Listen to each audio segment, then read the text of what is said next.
The topics and opinions expressed on the following show are solely those of the hosts and their guests and not those of W4WN Radio, its employees, or affiliates. We make no recommendations or endorsements for radio show programs, services, or products mentioned on air or on our web. No liability, explicit or implied, shall be extended to W4WN Radio, its employees, or affiliates. Any questions or comments should be directed to those show hosts. Thank you for choosing W4WN Radio. Welcome to Aging Like a Badass. I'm Kimberly Price, your 40-something host, and I'm on a mission to create the trusted spaces to help you navigate life's wrinkles. Hide from uncomfortable conversations? Not a chance. The raw and real is the rocket fuel that ignites change, and there is no better time than the present to excavate the messy and activate your inner superpower to create a life you love. So stick around and get ready to learn the tips, tricks, and truths to age like a badass, because wrinkles aren't the problem, they're the solution.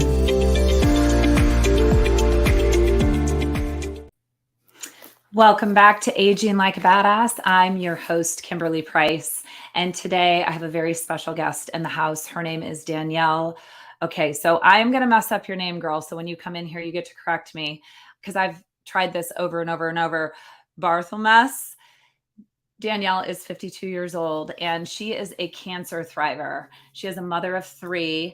She is a former physical therapist and currently highly focused on her wellness, being a wellness warrior in this space. I'm excited to have her here today because today we get to talk about how we get to be real in those situations where we're nervous and we feel maybe untethered in the things that we're going to talk about. And being here today on this podcast, I know that she's nervous to be here. So we're going to give a warm welcome, Danielle. Hi, thank you so much for having me. Absolutely. Okay, give us your last name. Say it for me. You actually didn't do that bad. It's Barthelmess. It really does not flow off the tongue. It doesn't. I have I worked on it and worked on it and worked on it. I'm like, all right, I'm just going to say it because No, you actually did a really good job. Okay, awesome. Well, I'm excited to have you here today. And I know that the title of the show originally, we were going to go one direction with it. But, you know, as we went back and forth in our conversation this morning, and, you know, getting here, getting on the show and being able to access technology, and this being maybe not your first podcast, but it still can be nerve-wracking to do something that you're not used to doing all of the time. And so I want to go with it because I know there are so many women out there that are struggling with anxiety and worthiness. This is a topic that I'm in a group of women right now, and you'll have to get on my story after the show. We are releasing this video that we did together, and we're focusing on this topic of worthiness today. And I think it's so important because we are going to walk into things all the time that we have no idea what we're doing, and we have no idea how it's going to come out. And letting go of perfectionism and stepping into who you are, it's going to be amazing. Right? That's awesome. Yeah, no, it's funny because all this morning as I was thinking about this, these are all the thoughts that were coming to my head. Like, this is a lesson, like you said, in perfectionism and in stepping outside of your comfort zone. So, you know, because before being diagnosed with cancer, I mean, yes, it probably would have freaked me out a little bit then too, but even more so now after cancer with just the effects of chemo and memory loss and that kind of thing. So so you hit the nail on the head. And I want to talk about that a little bit right away because, you know, let's get women tuned into what we're going to talk about today. So this isn't a cancer show. I used to have a show where I talked a lot about cancer and the effects of that. Cancer is not who Danielle is at all.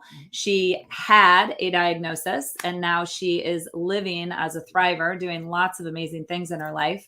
But as a result of the drugs that she had to do, including what I've had to do, we actually got connected and had a lot of similarities, which I think a lot of those that have been through this journey have struggled with.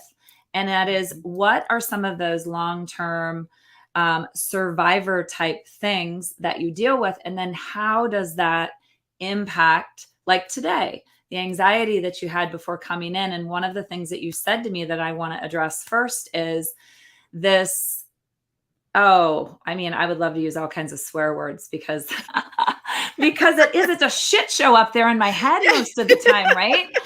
And I cannot, it's like, I see all these like fish swimming and I can see words and I can see sentences and I have ideas and I can't grab them. Like they won't come from here to here to here. Exactly. That I can totally relate to that. Like I always say, they're back there. Like they might be there for 1 second and then poof, they're gone. Yeah. Or like, I struggle with word finding and It's I totally get it. It's like, it's there. You just can't grab it. You're absolutely right. So, yeah. So what's funny is I've used so I am bilingual. I speak Spanish. And I've used this as an example. So what I'll sometimes do in a conversation is people find me too wordy. They say you ramble, like you're just words, just get to the point, Kim. Well, but you're trying to find the words that way. Yes. Sometimes I can't get to the point, right? Like I can see it. I know where I need to go, but it's like everything in between is blank. Yes. I can't. I can 100%. Yes. And it makes me feel good to know that I'm not the only one that feels that way and struggles that way, because it's nerve-wracking, and you kind of feel like you're afraid to put yourself out there, like, like it's and it's definitely something I've had to learn and overcome and do what I can regardless, and like you said, and we've talked about before, just being yourself, I think that's what draws people to you. And I spent a lot of years in hiding. So my diagnosis was in 2009. Danielle had her diagnosis about 7 years ago. Right. And I spent a lot of years in hiding because I've always been a highly intelligent person. I was always very eloquent, and, getting words together came easily to me. Right. And so when all of this happened, nobody explained to me that this was normal. Right. So here I am, this highly intelligent person that's still thinking like the average person, or even still thinking like I was before. It would be, the comparison for me is like somebody with memory loss or Alzheimer's. They don't necessarily know they've forgotten, but I do. Right. I do remember. Yep. And which makes it horrible, because it's like being trapped in your body, knowing the ability that you have, but not being able to express the ability in the way that you used to be able to express it. Exactly. You're 100%. Like I think that makes me like shrink back even more, because I know what I had, and I just like, I just can't get there. And I feel silly. I feel stupid. But I'm definitely learning to embrace it. And just being a health coach and like even stepping out of my comfort zone with that has like helped significantly with my confidence. And just meeting other people like you and other cancer survivors, and just other people who, struggle for different reasons, but kind of with similar things. It's definitely, there's comfort in numbers, and it's helped for sure. Yeah. Well, this podcast, I started this in 2019. So diagnosed in 2009, encouraged to start this podcast in 2016-ish. I had somebody come along that said, you have got to start a podcast. They kept encouraging me. And I just didn't have the courage to do it. And then in 2019, I said, all right, fine, I'll do it. So I called a friend of mine who is a superstar in the world of many, many things. And I said, will you be my first guest? And he's like, I have 20 minutes. And I was like, all right, we'll do it. We'll do it for 20 minutes. And so that episode is still out there, my very first episode with Jesse Itzler. And it was amazing. And I listen now, and it was horrible. Like I was horrible, but it was amazing. But I did it. And what it did was it started to give me back my voice. I feel like I lost my voice when I was diagnosed. I lost who I was. And I didn't advertise what I was doing. I was just out in space. Granted, this is live, but I can't see who's listening. And so it just was a really safe way for me to find my voice and myself again. And it's just been practice. It's taken practice. I still go through the same thing of not having the words. And I'm also somebody that doesn't like to do things the same. So writing a script and reading from a script or memorizing a script, I don't want to do that either. And so then that Yeah. sometimes can make it more complicated. Complicated, but yet at the same time, not. I don't know about you, but like for me, when I feel like I have to follow something exactly, then I stress out even more when I can't find those words. And then I can't even find the words that I'm looking for in the first place. So in a way, it's kind of freeing, but at the same time, it can go the other way too. But yeah, for sure. Yes. Yeah. So I know one of the things that's exacerbated this, especially for survivors, thrivers of cancer, but I want to speak to those that have had COVID and experienced this, and or women that are perimenopausal or in menopause that are experiencing this, cognitive brain fog, as we like to call it, because you don't have to have had cancer or chemo to be going through what we're going through. Exactly. I've met numerous women in menopause who, all complain of the same thing, as well as those who have had COVID. And I mean, I had COVID as well this past winter, and I don't know if that's even made it worse, or I don't know if it's made a difference for me, but I have talked to numerous ladies who and men who have had COVID and are struggling with the memory. Yeah. So it's interesting. Yeah, it's definitely interesting. It is. And trauma can cause that. ADHD can cause that. So, I have multiple factors against me in terms of, really getting, my brain into alignment. But then you get to this point where there's also an acceptance that needs to happen. And just accepting that this is who I am. So if you're a listener and you find that I often am rambling, or I'm on a stage and I'm giving a speech and I'm rambling, it's not because I'm not able. Well, it would maybe be because I'm not able, not because I don't want to be more refined. But part of this is just who I am too, and being, more accepting of that. Yeah, I've learned to just make fun of myself, and I mean, that's really the only thing I can do is just laugh. Yeah. Like we talked about earlier when I was trying to even get on here and locked myself in the room. Yeah, I know. I laughed. I'm like, serious? She locked herself in the room, and thankfully her son came home. Yeah, the door broke and the handle was in my hand, and I was like, oh no, I don't have everything I need right now. What am I going to do? But thankfully I had my phone, and my son heard me, and he had just come home from school. So, but so it's just things like that you have to laugh at that you can't control. Yeah. So yeah. Yeah.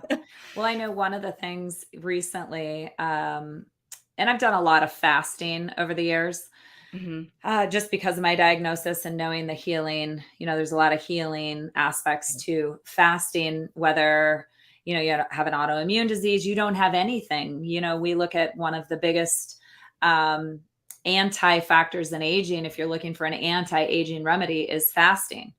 And so I decided actually to do a spiritual fast. I wasn't even thinking of my physical body when I decided to do this spiritual fast last week. And it was kind of usually I have to mentally prepare myself to do a long fast. And I was like, nope, I want to do it. I have this hunger to connect even deeper with the Holy Spirit. And so I'm just going to do it. So Memorial Day, we did all the things that we do. So I wasn't prepped for it, which usually I would say, I would caution. And what I'm going to tell you my experience. I am not telling you to fast this way. I had this crazy Memorial weekend, got up on Tuesday morning, and I'm like, okay, we're going for it.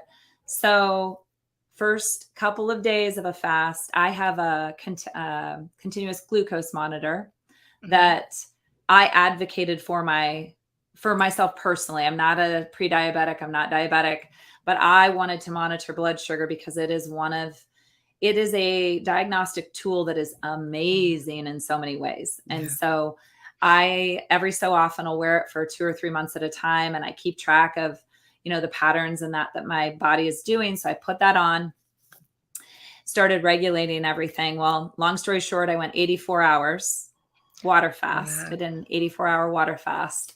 And it was incredible. I mean, you want to talk about clearing the fog. That's amazing. 84 hours. Unbelievable. And so I will tell you, the hardest day was going in from day 2 into day 3. even during the evening, in the middle of the night, I got woken up multiple times because my blood sugar, went pretty low. And because I'm able to monitor that, but I kept going. I did some electrolytes and kept going. And yeah, it was incredible. So that's amazing. So like you said, so many good benefits for that. yes. Yes. So not there are just a lot physically, but mentally. Absolutely. And so there are lots of things we can do along the way to aid and assist. So my question for you is, what do you do? What things because now you're in the wellness space. Right. So what things are you doing that you have found helpful in helping you feel better, both cognitively, physically, spiritually? Okay. Yeah, I think it's what I've been doing, like through the faster way with like intermittent fasting, like you talked about. That's one big thing that I do, and focusing on whole foods, eliminating all the processed foods that are high inflammatory, has helped significantly. And honestly, for me, it was eating enough food. I did not eat enough before, so I think just like overall focusing on my overall health and wellness. So, and then adding in the exercising, and walking more just to clear my head. And gratitude is another thing, just being thankful for where I am in the moment and just in life, and for the things that I have, and to not complain about, the things, the memory issues that I'm having, or the trouble talking that I'm having, and just being in the moment, and just grateful for what I have. But yeah, I think just everything as a whole, like the intermittent fasting and the carb cycling, all those things that are just making me healthy from the inside out, as well as my, taking time each day to just connect with God and have that quiet time where I can just be still and kind of get my thoughts together and just listen to what he has to say, and to just trust him in where I'm going in life has been really good. And today especially, because not having done a podcast before, not knowing what to expect, and there's anytime you do something new, there's that anxiety, but like you talked about, you throw all this other stuff on top of it and it makes it even worse. So today, like, spending a little more time than I normally would in prayer, and just trying to center myself, and just knowing that I have other people that, have been praying for me. I just had this overwhelming sense of like calmness that came over me, like prior to trying to get on here and all the issues that we had. But I would have been a lot worse had I not had that time. So that's another thing that I do that has, helped significantly. And as I mentioned before, just laughing at myself and just, it is what it is. And like you mentioned, just knowing that that's who I am now, and it's okay. I don't have to be what I was, and I don't have to be a perfectionist. I don't have to get it all right. And, people love me for me. And if they don't love me for me, that's okay. Not everybody's going to love me. And just having that mentality as well, So having the I hear things like preparation. So being prepared for today, or not prepared necessarily and prepared and get on and all the things work, but a preparation of heart in that. You're preparing yourself for, there's going to be distractions. Life is always going to show up. And so we go back to perfectionism, right? If we focus on perfectionism, what is it? Progress is always better than perfectionism, or quote, progress over perfection. That's like one of our main logos, or not logos, but whatever the word is I'm looking for. Yes, we go. I can't even. I got you, girl. And I can't think of it either. So it's okay. There we go. Oh, that's awesome. But yes, that's so freeing to have that mindset. Yeah. So what are you going to do to celebrate? I am so excited. This is your first podcast. I think when you're done with today, you have to celebrate this, because this is a big milestone, right? You stepped out into You're something absolutely right. You're absolutely right. Honestly. And there's a physiological response that the body has when we celebrate things that are hard for us, right? And so the body actually picks up on that, so that the next time we have something, it's not so difficult for us to do that hard thing. Right. Honestly, I don't even know. I'm on a high right now because we just booked our trips for Europe. our tickets for Europe in the fall, and this has Yeah. been a long time that we wanted to do it, and like I actually pulled the trigger and did it and got a good deal. So like I don't know, I feel like just knowing that I had that trip coming is like a celebration. But I don't know, maybe I'll go out to dinner, or I don't know. Yeah, think about it. I think you need to Yeah, I celebrate. will, but I think you're absolutely, yeah, I think I should too. And you know, stepping outside of my comfort zone and doing something like this definitely gives me courage and just more confidence to be able to step out further. Yeah. And honestly, like I said, just coming into this, I just had to completely trust on God, and and I had confidence because of him, because I don't, had it just been myself and like the old me, like yeah, you wouldn't, it would be even worse than what you're saying right now. There's it's not bad, honey. No, but it's you know what bad. I mean. Yeah. Bad internally for you, maybe. Yes. Yeah. And one other thing I didn't mention about, what things that I do to help myself is the sleep. Really prioritizing sleep. Yes. It's so important to get enough sleep, and then just decreasing my stress overall, because when my stress is higher, I do tend to forget more, and I can't concentrate when there's a lot of stuff going on around me. So I guess that kind of ties into what I said earlier, but definitely getting enough sleep helps me be prepared and helps my brain to just be ready to function. Yeah. So are there any, from a technology standpoint, because I'm going to take this a step higher in things that maybe you've not tried, that you could look into that will also help with where you're at. But are there any tools that you use? Are there any apps that you use? Are you a list maker? Like what does that look like? Okay. I have to laugh because you say technology, and like I said, I'm not very tech savvy. I mean, like you said, I'm 52 years old, and I know more than a lot of people my age, but I definitely don't know as much as I should know. But so from a technology standpoint, like as far as like, maybe not so much, but I do have to write lists. So yeah, I mean, I do put that in, I put it in my phone.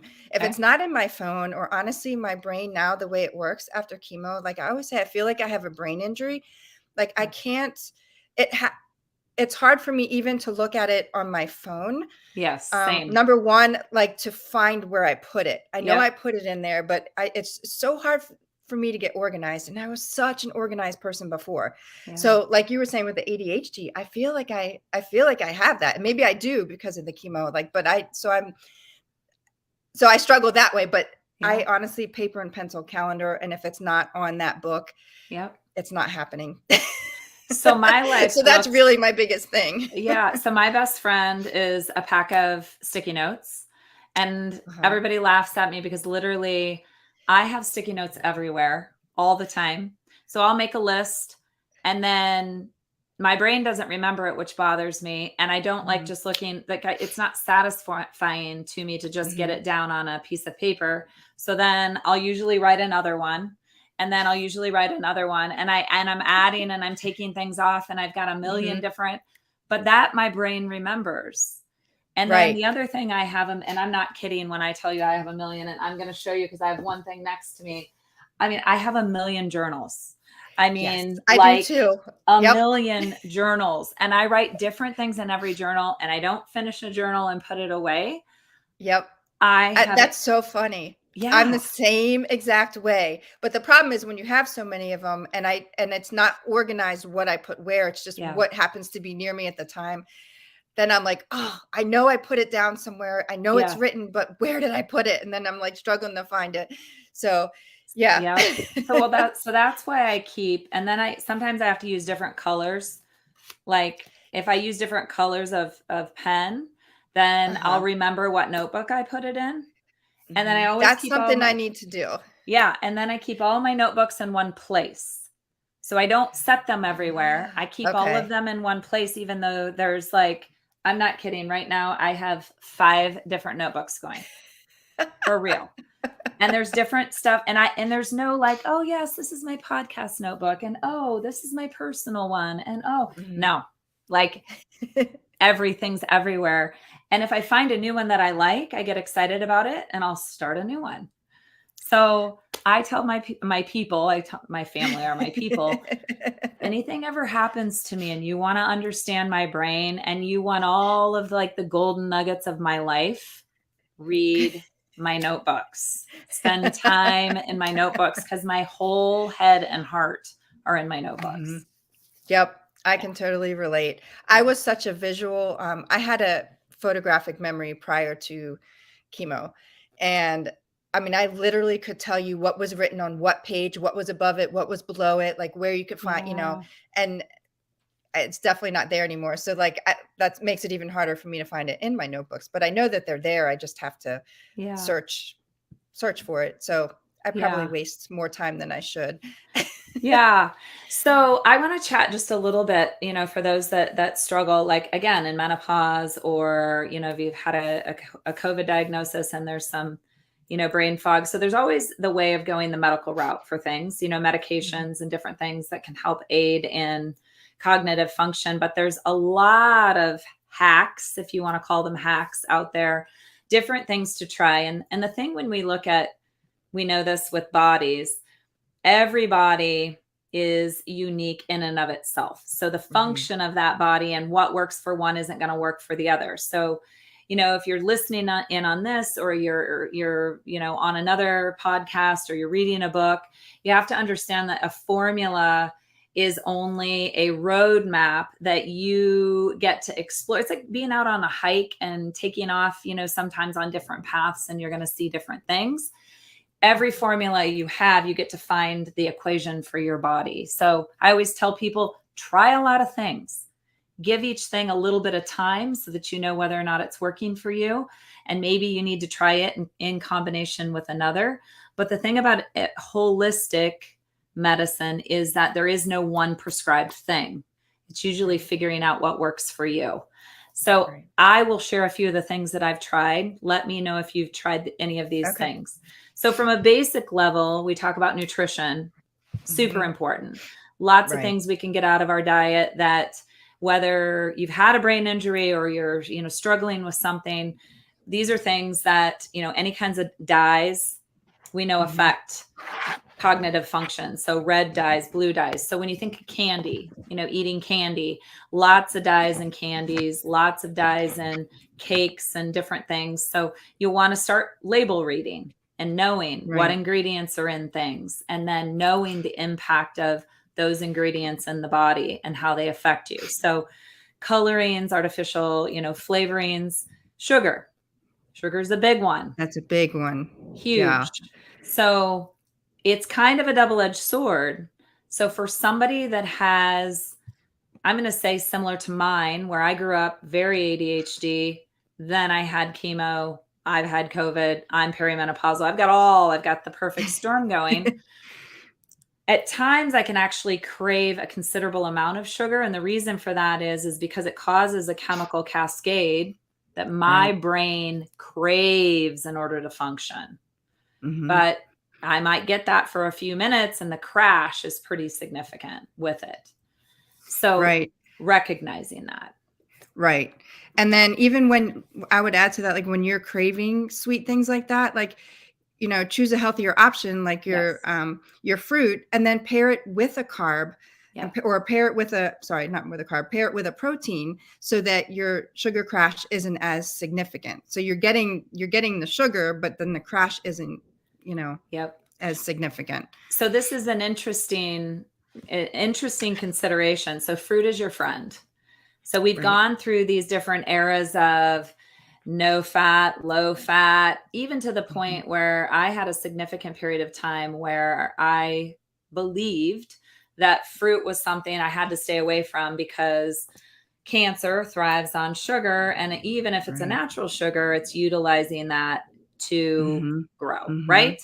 Well, here's my discovery. And these are all the things we're going to be hearing and seeing and learning in the next, and science is my big, like, I nerd out on the body and science. When I started wearing my continuous glucose monitor 2 years ago, what I discovered for me personally is that sugar does not affect my blood sugar at all. So I do not need to pair it with anything. I can eat a banana and I do not have a spike. I also do not have a crash. So that's an interesting thing, because we've been trained in a lot of these programs that we have to pair it because we're going to have spikes.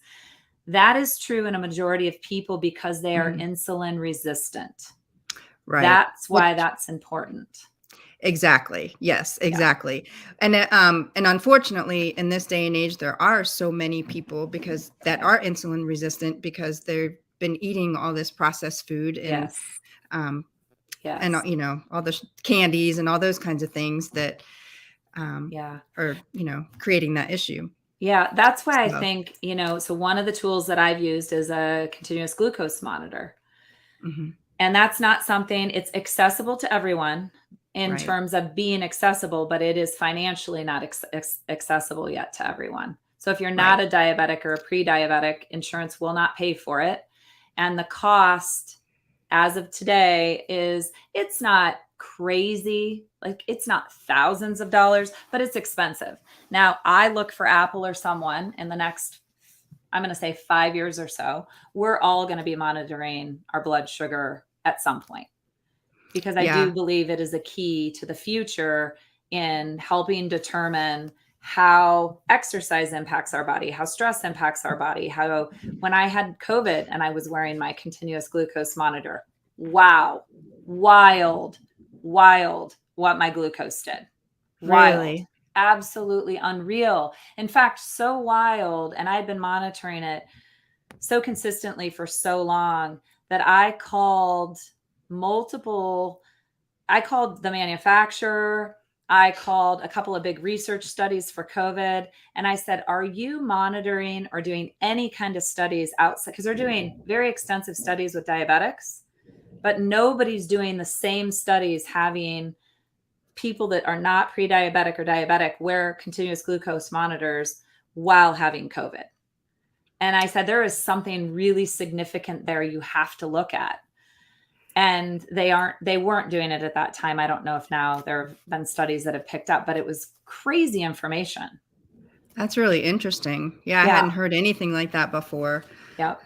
But I would say also, I think the biggest thing that I've learned is, like you said, even if you can't afford that or you don't know if you're insulin resistant, just paying attention to how your body feels when you eat certain things, like just being very mindful of what your body is actually telling you. Our bodies are so amazing, and they do tell us things, and we just need to be able to listen, to how we feel when we eat, a piece of fruit by itself, or how we feel when we eat too much protein. If you eat too much protein, you get constipated, or, just things like that your body tells you that, if you pay attention, you can make changes even without having, a the monitor. Tools. Yes. Exactly. And I think that is so important for people to hear, is listening to your body. And listening doesn't mean waiting until you have a symptom. Correct. Yeah. Because symptoms come into play after we've had months and months and months or years of not taking care of ourselves. And by that point, reversing things, it takes more time and effort.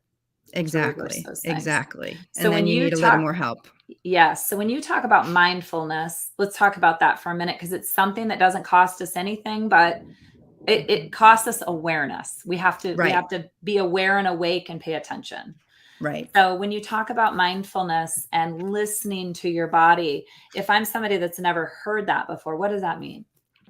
Well, it means paying attention to how your sleep is. Do you wake up at a certain time each night? Do you go to bed? Are you unable to fall asleep right away? Or once you fall asleep, do you wake up in the middle of the night? Or when you wake up in the morning, are you wired and tired? Wired and tired at night? Or when you wake up in the morning, do you feel like you didn't even sleep? Are you exhausted?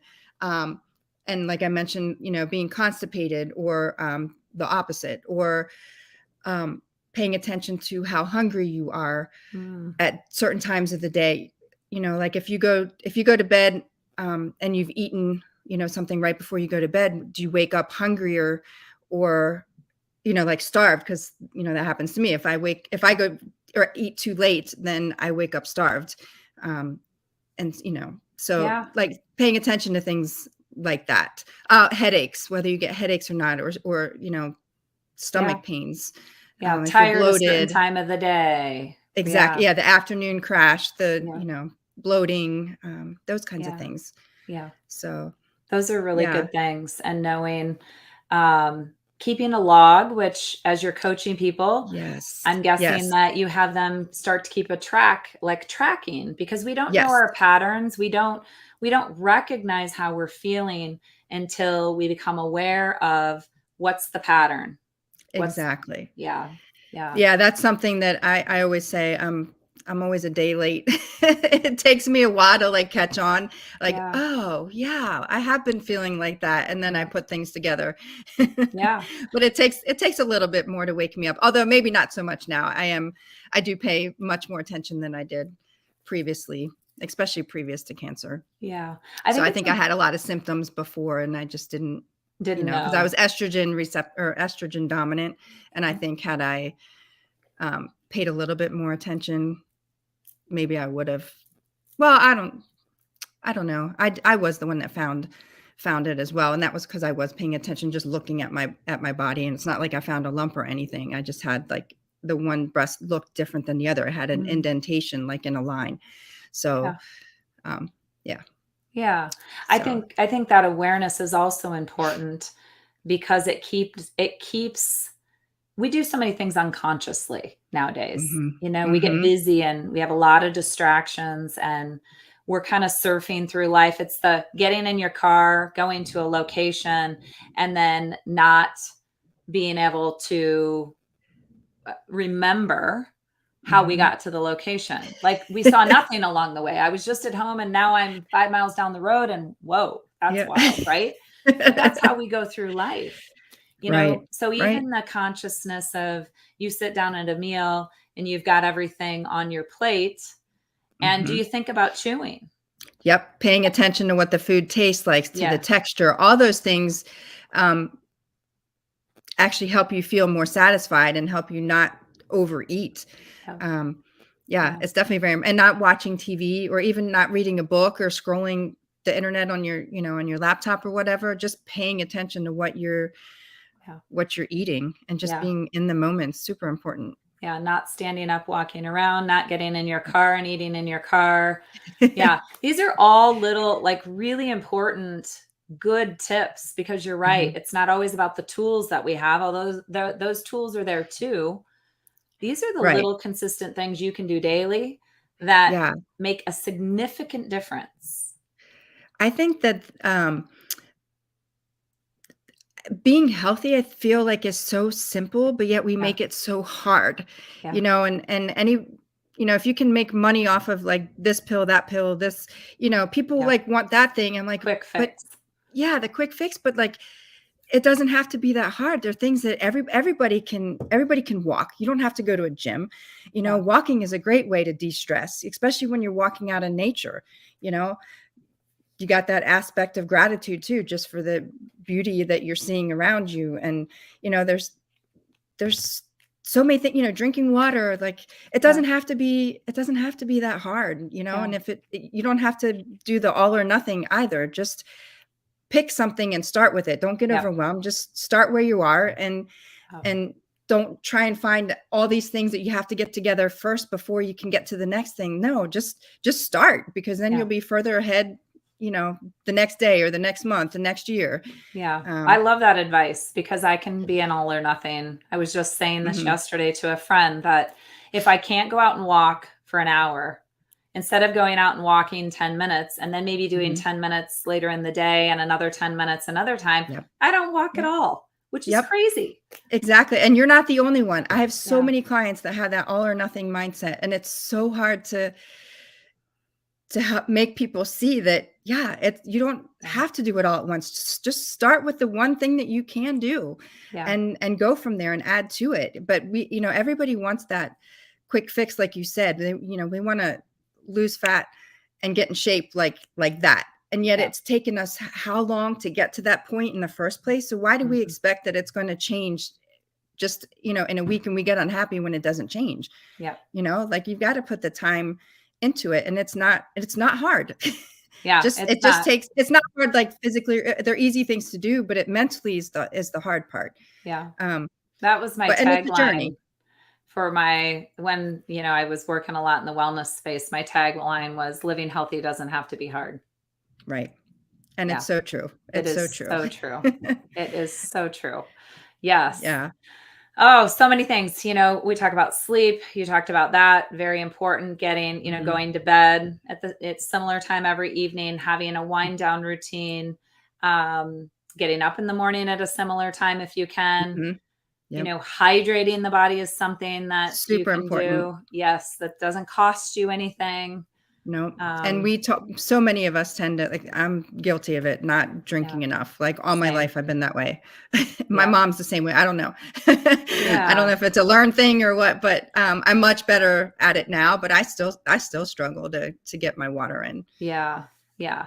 And So, then, when you get those things in practice, there are tools available. The continuous glucose monitor, mhm, obviously increasing good fats in your diet is great for cognitive health. exactly. There's supplementation that can aid in it. Um, there are actually you can get online and do brain type teasers. So same with brain injury. When people have a brain injury, they actually have to work the brain every day in a certain way because you're Mhm. reforming neural pathways. Um, Hyperbaric chamber, significant, they're finding in That's interesting. increasing oxygen to the brain. And in increasing oxygen, you're increasing stem cell production. When you're increasing stem cell production, lots of things are happening faster. So there's all kinds of, all the way down from the basic cost you nothing but just awareness Mhm. and time to, clear up here things available for the more severe cases, where people want to kind of take that to the next level. But I'd say start here first Mhm. because this will not work and in the way that it will work if you're getting your Yes, sleep and you're hydrating and you're eating well and you're doing exactly. all the little things. Yeah. Absolutely. You're 100% accurate on that. I agree Yeah. wholeheartedly. Yeah. Yeah. And I had another, well, actually, never mind. I can't remember what I was going to say. Done. So so we've got, a few minutes left and I want to talk about your journey. So you're a 7-year thriver of breast Mhm. cancer, 3 kids, you've got 2 girls and a boy, Yep. boys in the middle, Right. And got a boy 12, sandwich. 17, and And 20, 21, 20. Yep. She'll be 20. 21 in November, but yeah, good Okay. memory. Okay. And so as a woman, um, who's done many things and you've been in many places and you've Mhm. faced your mortality at an age that, Mhm. we don't wish upon anyone. Mhm. What's a piece of advice? What is something or a couple things that, it doesn't have to be one, grand thing, but what are some things that you would tell women today that in your, being I find that at the age that we're at, just at the Mhm. age alone, not take out the experiences of having walked through cancer. I feel like there's a wisdom that we have to offer younger women in the journey. And so, what would your advice be to younger women listening to this? You don't have to do it all. um, Mm, you don't have to be so busy. You don't have to be, the Pinterest mom or the, um, have your house super clean and, all your ducks in a row, because really in the end, it doesn't matter. What's mm, more important is your relationship with your kids, the activities that you're doing with your kids, just being present with your kids means the world to your kids. I mean, I can tell you from my kids, like the relationships that I have with my kids, I could almost cry right now because oh, mm, they're so awesome. And I know that I'm so thankful for have gotten, for mm, cancer. Like, it's so strange to say that, but I'm so thankful because it made me realize, because I was one of those ones who I was here, there, and everywhere. I had to do this, had to do that. mm, And, like we said, I was too busy to take care of myself and pay attention to myself. yeah, And so you do have to take care of yourself. You can't take care of your kids and your family well if you're not taking care of yourself.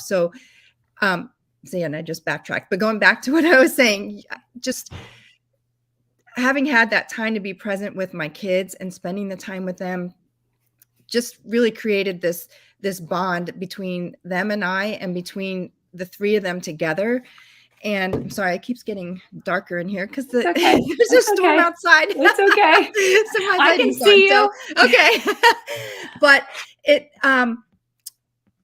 yeah, just, you don't have to do all the things. Be present. You know what you don't have to buy your kids all the things. What they want is you. Or if you don't have kids, you know, and you're married, your spouse just wants to spend time with you. You don't have to get it right. Just enjoy the process of life. You know, life's a journey, and just don't sweat the small stuff. Don't be like I was doing prior to this podcast, worrying about how to get on here, but just like truly, you know, drop perfectionism and just enjoy life one moment at a time. Be present and be thankful. I love that. I love that. And I think I wholeheartedly agree. Being present is something that's not easy in today's society. And if that's the one thing that you can focus on and do, I mean, we're only given the moment that we're in. Exactly. You're not given, you know, the next moment or the next moment or the next day. So worrying too far, you know, into the future or getting stuck in what's behind you. We can't change the past, and we don't have any idea what the future is going to bring. So that being you're present, 100%.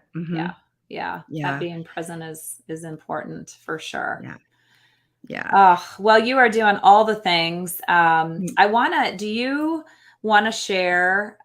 So you're a health and wellness coach, and with the Faster Way program, which I would love if we have any listeners at any point that want to connect with you, or even, you know, we didn't talk in depth about your journey, but they know that you're a cancer thriver and doing all the things with that too. So if somebody wanted to connect with you, do you want to share? Do you have an email you want to share? A website? What's the best way to get to you? On Instagram, I'm at Danielle_Barthelmess. I know it's terrible, but BARTHELMESS. Yeah. And I am on Facebook as well. Same name, Danielle Barthelmess. And then my email is fasterwayWithCoachDanny@gmail.com. And is it Danny with an I or Danny with an I? Sorry. Yes. Okay. Thank you. DANI. Okay. Yes. Great.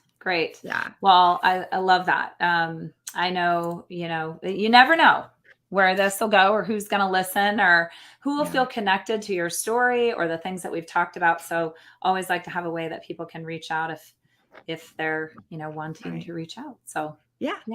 It's been so nice having you here today. And so how was it? It was great. Thank you. Thank you so much for having me and for just being patient with me. And it's just nice to know I'm not the only one who, you know, and I can do hard things. You can do hard things, girl. You have. Come on. You've raised kids. You've been a physical therapist. You're a wellness coach. You're a cancer thriver. Come on. Give yourself credit. For real. Seriously. You can do these things. Absolutely.